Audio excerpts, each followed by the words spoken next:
Welcome to the King's Court, a podcast series where I sit down with some of my colleagues and friends and we discuss gaming and, of course, all things Bethesda. Today I am joined with one of my very good friends and I'm happy to have him back, Kane Valdir Gaming. Kane, how are you doing? I'm doing fantastic, King. How are you? I'm doing great. I'm so excited to have you back. You've been on the Kingcast before. We've done this kind of podcast before. And maybe the topic we're talking about today isn't that exciting, but it's something that is needed. I don't know about you, but I get so many complaints or comments about Bethesda's writing, and I've heard about Bethesda's writing over the years, so I thought we would spend a little time today talking about Bethesda's writing, where it's gone wrong, and maybe where they could right the ship. Oh, absolutely. Yeah, I get a lot of that as well. Yes. And not going to beat up on him, but the lead writer for Bethesda is Emil Pagliaro. And a lot of the information I have comes straight from him. And that's what we're going to talk about today is basically the philosophy that Bethesda has in their writing and should it change. Yeah, that's definitely a good place to start with this. Yes, it definitely should change. Do you have just an But overall first statement? Think of it like in court. What would you say about overall Bethesda's writing? overall, Bethesda's writing is cookie cutter.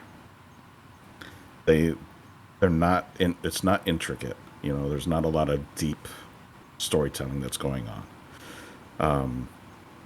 And you see it in really all their games, with the exception of when we go back a little bit further. Yes. Morrowind, Oblivion. You start seeing it kind of trickle off after that a little bit, but it's Morrowind was like the standard, the gold standard. That's the way I see it. I mean, and a lot of that is to Todd Howard's credit, to be honest. He's the one that changed the company. Absolutely, If we look 100%. Yeah, I mean, it was his idea to actually get away from procedural generation. Because if you look at Elder Scrolls Arena, which was essentially Elder Scrolls One, and then Daggerfall, both of those games have a lot of procedural generation going Yeah. on, and that included the quests. So it was all really cookie cutter at that time. And Todd Howard said, "Hey, we need to change something here because the company was in trouble at that time." I think Elder Scrolls Arena only sold like 3,000 copies. Daggerfall was 4,000, so it was a little better, but yeah, that's not groundbreaking. No, And then Morrowind Morrowind came, and literally Morrowind blew saved it the all out of the company. water. Yeah. Yes, absolutely. It was like 30,000 sales in just Morrowind alone. Well, we're going to go back to this theme over and over and over, and I'm going to give it right off the start because I've heard Emil speak many times about his writing philosophy, and he is the lead writer. His philosophy boils down to the KISS method, and most of us have heard of the KISS method, keep it simple, stupid. Yep. But is that what Bethesda fans really want? No. No. No, I mean, you can see that that's the case, with his. If you look at Fallout 4, I love Fallout 4, but you can see that is definitely his hands all over it Yes. in the writing. The story was it was okay, He but started all it. the stuff that he didn't do, like if you look at Yeah. Far Harbor story was fantastic in Far Fantastic. Harbor, but and that's because that wasn't Emil, that was somebody else. Yep. That was Will Shen, I believe. So he was in charge of the writing at that point on that part of it. Fantastic. It came out great. It was. But you can see that his keep it simple stupid is definitely not the way to go. No. And fans are absolutely not after that. That's the reason why New Vegas is so popular. Yes. The writing in New Vegas was great. Emil Hands down, started it was beautiful. on Oblivion, if I'm remembering He right. So did. so he had a part Yes. with But he Oblivion and Fallout 3, he but he wasn't in charge became at that time. no, he became the lead Fallout 4 and beyond, is what Yes. I'm Yes. understanding. So, Fallout 4. Yes. so he was back there writing, but there was a lot of other good writers. He's told the writers. In fact, it just blew me away. And I'll try to link it in this podcast. He gave a long speech. It was like, it seemed like 6 hours, but I got through it. But it was all on writing. And he would literally, when people would bring a quest to him, if it was branching or too in depth, he would say, no, you got to cut it down. Yeah. Yep. Yeah. And people don't want that. No. Just at the end of the day, people don't want that. They want to be able to get into the story and really feel, what's going on, not be told what's going on. Right. Well, You don't need to tell us. you know, We need you to mentioned figure it out. you mentioned New Vegas. What I love about New Vegas, and I think most people do, is the choice you have, and then those choices matter. Yeah. If you notice, Bethesda's writing, especially Fallout 4, no matter what choice you make, it turns out the same way. Yep. Now, Yeah, in some of the dialogue, even you could say whatever, yeah, and it doesn't match the story because the story isn't designed around that particular response. It's no, they designed push around you in the one one direction. response. Yep.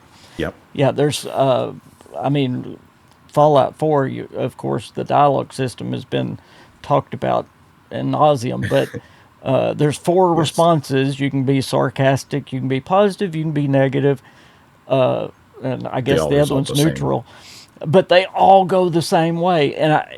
Is it that Bethesda's gotten lazy because it would take more effort to write a game, and of course it would be development too, where your choice actually was consequenced? Does it boil down to they're just lazy? I mean, I don't think they're lazy. I think there's a lot of good people there that really want to do good things and produce really great stories. The problem is that I think in this instance it's management. Leadership is saying, "Hey, let's not do that because this isn't people aren't gonna just like Emil says in that long speech that he Oh gave. man. He literally says you could write the greatest novel and then the players are just gonna pick through it and Skip right there. say Yeah. throw it in the trash. I'm like, that's not at all what players do. No. Players want to go through that story. That's the whole point of the story. We like learning more about what the world and everything, and when you take away from the story, you're taking away from the experience. I understand that there's some mainline players that would do that. They skip the dialogue. They don't listen to the holotapes. They don't Sure. read the. But Fallout is based on deep lore, and the Elder Scrolls as well. Why did they write book after book after book in the Elder Scrolls if they think nobody reads them? Right. I mean, that's what Exactly. an RPG is. Let me give you his three main themes to writing. And again, I don't mean to be beaten up on him, but I think it is not his writing in general, it's the way he goes about it. It's his thinking about writing, and now that he's the lead, he's pushing everybody to be this way. The three main points are, the number one is KISS. Keep it simple, stupid. You have to have a strong central theme with everything pointing to that. That's not really how an RPG works, but his number two theme is write what you know. Now, this is interesting because one of the things he did write, which I'm going to give him great credit for, he wrote the Oblivion Dark Brotherhood. And that is Right. one of the best writing that Bethesda's ever had. And he goes into a long spiel about this, that it's based on the Catholic Church, and he was raised Catholic, and so he was writing something that he knew. So he did great on that one. But when you're writing a fantasy RPG or a post-apocalyptic RPG, you're going to have to write some things that you don't know. I mean, you're going to have some kind of creativeness to you, Yes. or it's not going to work.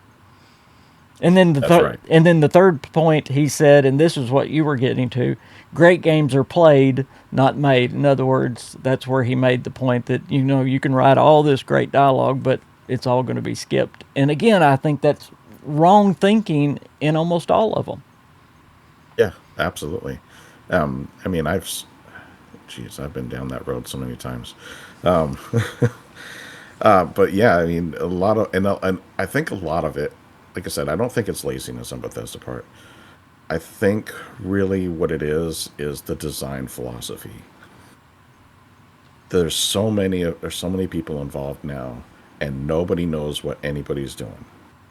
And that comes down to the design documents. And he is, and Emil, as much as I hate to beat up on him in this, again, this is his fault.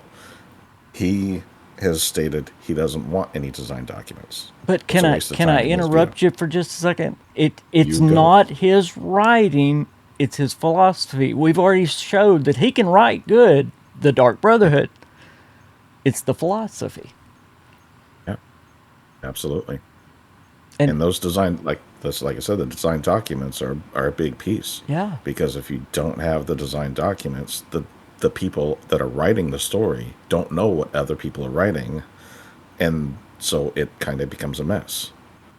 do you think that he does that because he's trying to force it to be simple around one theme? That's why there's no really I design document to it. I I don't think that's the case for the design document side of things. I mean, he actually stated why he doesn't like design documents. He thinks they're a waste of time, and in some degree they are, but not to the point where when you have such a large group of people. If you didn't have if he was working with a team of like 20 people, design document not necessary, because everybody's already right there. You can talk to each other. Right. When you got 300 and 400 people, that's a big difference, and you got to have that design document, because Joe Schmo over in cubicle A isn't going to be talking to cubicle Z because it's too far away. Right.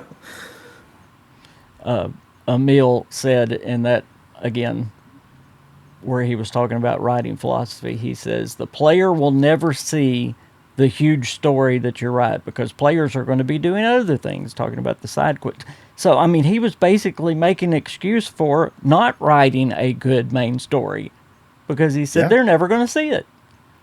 yeah, because he doesn't think people want to do that. And I'm like, no, there's other things that people do want to do, of course, but people are still going to eventually do that story. Yes. They're just, maybe they're waiting for it. Maybe they want to save it for the end and just want to do other things in the meantime.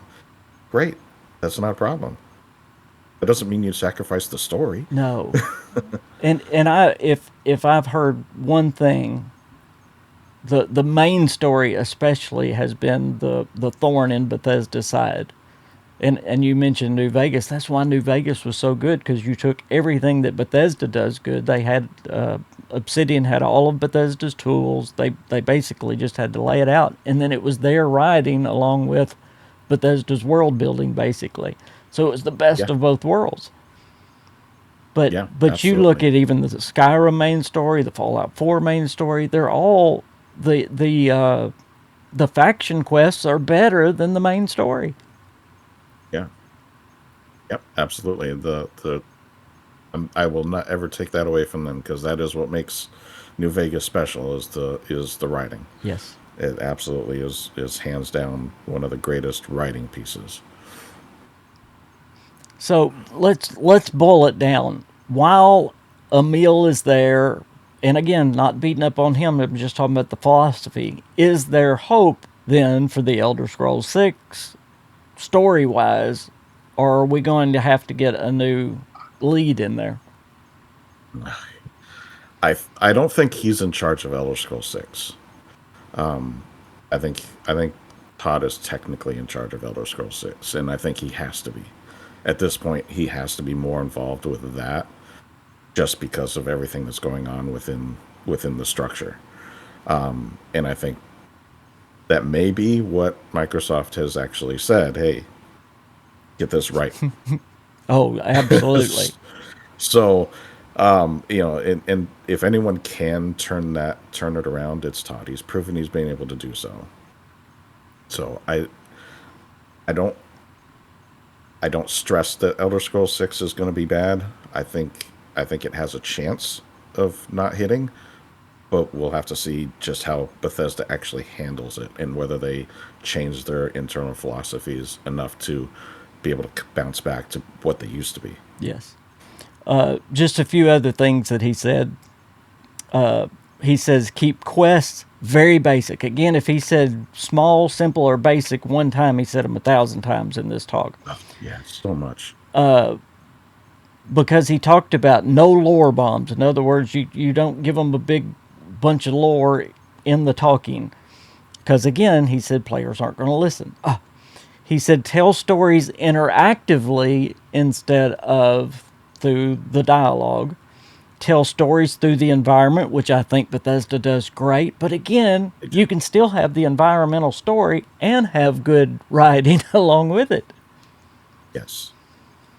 Yeah, and you're absolutely right. That's really, again, it comes right back to the philosophy. Yes. And I think it's always going to be that's the core issue.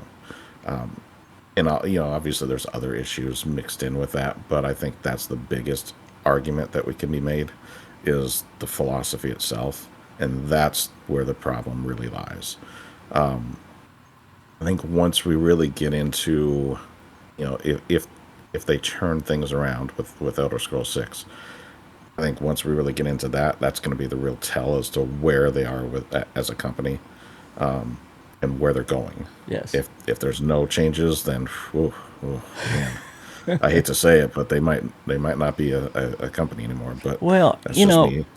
I understand why they have modernized the games for a more mainstream audience. Skyrim was very watered down compared to Morrowind, but Right. I don't think that should apply to the writing. The mechanics may be so that everybody can play, but why would you tone down the writing? Makes no sense. I get it, and that's where I'm at too with it. The mechanics being watered down. All right, I get it. It's just to make things easier and more accessible to more players. Fine, I get you there. I can live with that. I don't like it, That but I story's get it. got to Yeah, be there. it does. Yeah, the story's got to be there though. Okay. That's the key. If there was one statement that was telling, I underlined this 3 times. And again, I told you, he will have quest writers come to him and he'll say, no, that's too big, boil it down. But he says this, a branching quest takes too much work. I mean, there's the problem. Yeah. Again, that is his philosophy. Is it an RPG if you don't have branching quests? No. Because if you don't have the branching story and it kind of takes you through you got to weave through everything. Yeah. If you don't have that, it's just a linear game. It's just a linear game, exactly. You're being led from point A to point B. Which is exactly what I felt like in Fallout 4. Yeah. That's not role playing, that's just playing. See, that's my fear going forward, because I mean, this might be something that would be in his mind, but he literally was teaching this as a writing skill for video games, that it takes too much work. Well, Obsidian does it. They do it very well. Yeah. Yep, they do. And a lot of other companies do it. In Exile is another one. You can see that already just in the previews for Clockwork Revolution. And Kane, when you don't have branching quests, the replayability goes way down. Oh, 100% it does. Because once you've done the quests one way, there is no other way. I mean, I've played Fallout 1 countless times because there's so many branches that you can go off on and so many different ways you can get through the story. And that's an old game now, but yes. It makes me feel old now too. But it's not dependent on the graphics. It's the story that keeps you, that holds you. What made that game. It's what made Fallout.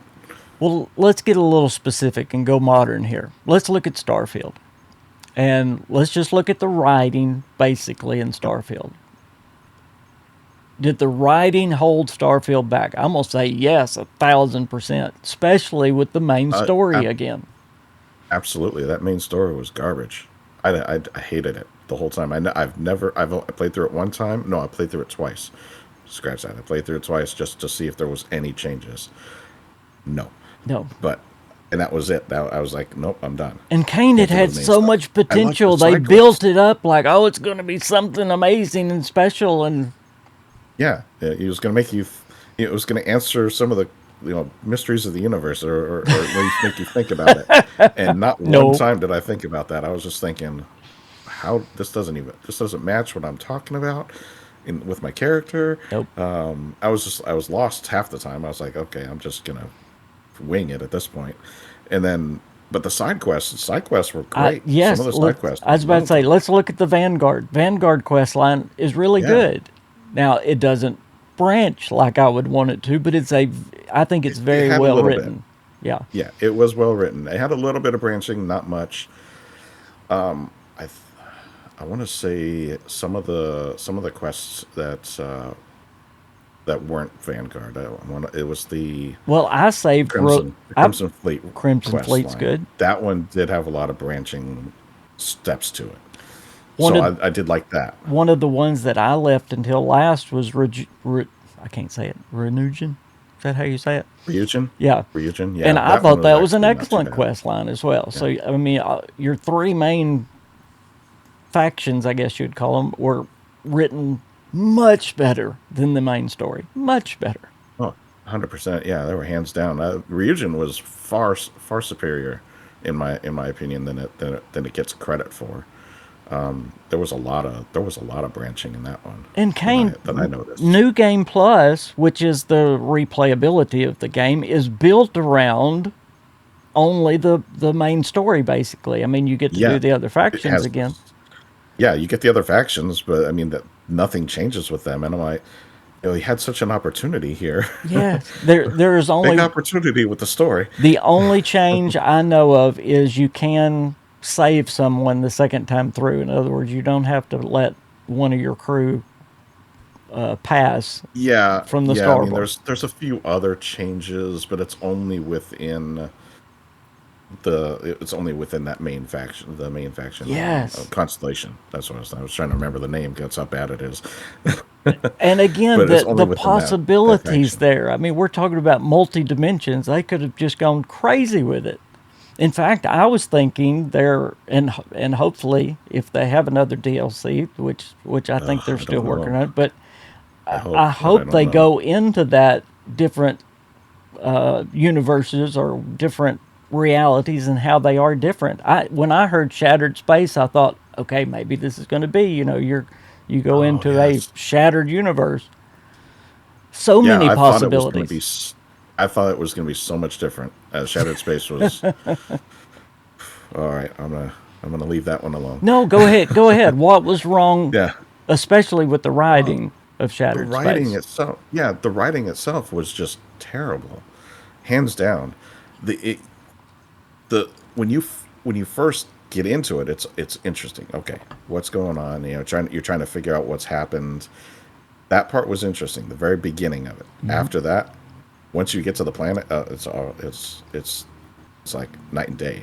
Completely different writing all of a sudden. And Kane, they didn't even write anything very unique for Andresia if you had her with you. No, nothing, zero. She had no dialogue whatsoever, and I was like, "How? Yeah, and I mean, How?" there's a whole big deal in her story if you take her story to the end that she's going to sacrifice knowing even where her planet is. Yep.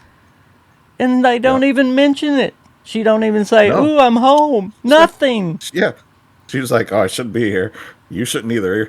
Nothing. She doesn't say nothing. Nothing. Not one drop of dialogue. And I was like, okay, well, maybe they just couldn't get the person to, the actress to do some lines.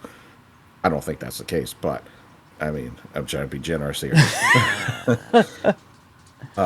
But I mean, I think it was just an oversight at the end of the day. I think that DLC was probably part of the main game initially, and they I just do. cut it out of the game and then re-added it back in. I think so too. That's really what it comes down to. And they weren't expecting us to bring Andrasia with us at that point. But you know, So I don't Kane, know. we're not getting into deep things here. We're talking common Yeah. sense things that would make these games better. Do you have anything left you want to say about what we've covered today, the writing of Bethesda or the future of Bethesda? Um, the writing, I think we've beat that horse to death right now. We know what the issue is. We know how to fix it. The future is bright if they make the changes that they need to do. Yes, Bethesda could be one of the shining stars within Microsoft. They just gotta get over that hump and stop relying on procedural generation, because that is what made them great. When they stopped doing that, that's what made them great. absolutely. So I think that's what they need to do now. Kane, I think we finally got what I've been screaming for. I think we're going to have a dedicated Elder Scrolls studio and a dedicated Fallout studio. So they're going to be I I working on them f- simultaneous. I firmly believe that's the case. So no more 10-year development cycles, which Yes, no more. when you're as old I as could see four. I I was could going see to four. I was going to say Four is we, perfect. but when we're as old as me, then those kind are not good. You know, I want them as quick as we can get them, but good, quick and good. Yes, absolutely. You don't want to rush it too No, fast, but I think 4 years is perfect. yeah, If you can't put a game out in 4 years, man, what are you doing? that's There's right. something wrong there. Absolutely. Well, Kane, thank you for being here. Let's do this again soon. I also want to get you on the Kingcast as well. Oh, definitely. I'm whenever. Well, I'm available. I should have said this at the first, but if y'all are not subscribed to Kane Valdir Gaming, please do that. The link for his channel will be down in the description of this podcast. He puts out great content, goes into lore, he has news, all kinds. If you love gaming, you love Bethesda, please check him out. And if you've listened this long and you're not subscribed to me, what are you doing? Go ahead. Go ahead and subscribe. Kane, thank you, buddy. Thank you, King. Bye, everybody.